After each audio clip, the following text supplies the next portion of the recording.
പുരാവസ്തു തട്ടിപ്പ് കേസ് പ്രതി മോൻസൺ മാവുങ്കലിനെ പോക്സോ കേസിൽ കോടതി വെറുതെ വിട്ടു.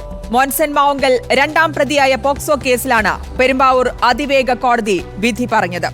ഒന്നാം പ്രതിയും മോൻസന്റെ മാനേജരും മേക്കപ്പ് മാനുമായ ജോഷിക്ക് 13.5 വർഷം കഠിന തടവും പിഴയും ശിക്ഷ വിധിച്ചു.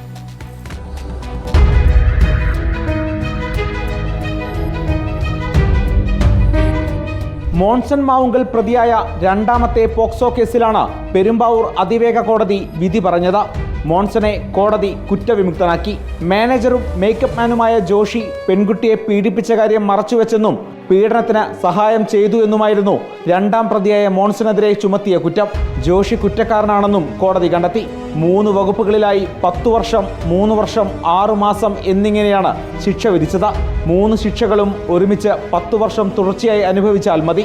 മോൻസനെ ഇതിനു മുമ്പ് പോക്സോ കേസിൽ ശിക്ഷിച്ച അതേ അതിജീവിത കൊടുത്ത പരാതിയുടെ അടിസ്ഥാനത്തിൽ ക്രൈംബ്രാഞ്ച് രജിസ്റ്റർ ചെയ്ത കേസിലാണ് ഈ പെരുമ്പാവൂർ കോടതി മോൻസനെതിരെ ആരോപിച്ചിരിക്കുന്ന കുറ്റങ്ങളൊന്നും തന്നെ നിലനിൽക്കില്ല എന്ന് കണ്ടെത്തി പ്രോസിക്യൂഷന്റെ കേസ് തെറ്റാണെന്ന് മനസ്സിലാക്കി മോൻസനെ വെറുതെ വിട്ടിരിക്കുകയാണ്. ഈ കേസിന് ആസ്പദമായിട്ടുള്ള സംഭവം നടന്നിരിക്കുന്നത് 20/7/2019 അതിനുശേഷം 5 ദിവസത്തിന് ശേഷം 25/7/2019 അതിജീവിതയെ പീഡിപ്പിച്ചു എന്ന് കാണിച്ചു കൊടുത്തിരിക്കുന്ന പരാതിയാണ് ഇതിനു മുമ്പ് ശിക്ഷ വന്നിരിക്കുന്നത്.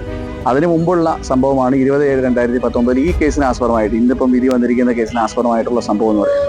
അപ്പോൾ ആ സംഭവം അതുമായി ബന്ധപ്പെട്ടുള്ള ആരോപണങ്ങളും തെറ്റാണെന്നാണ് പെരുമ്പാവൂർ അതിവേഗ കോടതി കണ്ടെത്തിയിരിക്കുന്നത്. ഇതേ പെൺകുട്ടിയെ പീഡിപ്പിച്ച കേസിൽ മോൻസൺ മാവുങ്കലിനെ എറണാകുളം കോടതി നേരത്തെ ജീവപര്യന്തം തടവിന് ശിക്ഷിച്ചിരുന്നു. ആ കേസിൽ മോൻസൺ മാത്രമായിരുന്നു പ്രതി. ഉന്നത വിദ്യാഭ്യാസ സഹായം വാഗ്ദാനം ചെയ്ത് ജീവനക്കാരിയുടെ പ്രായപൂർത്തിയാകാത്ത മകളെ മോൻസൺ പീഡിപ്പിച്ചെന്നായിരുന്നു പരാതി.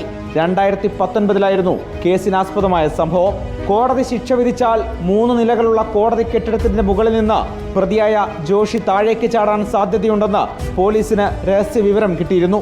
തുടർന്ന് വൻ പോലീസ് കാവലിലായിരുന്നു കോടതിയും പരിസരവും. ഫയർഫോഴ്സ് യൂണിറ്റും ക്യാമ്പ് ചെയ്തു. റിപ്പോർട്ടർ, കൊച്ചി.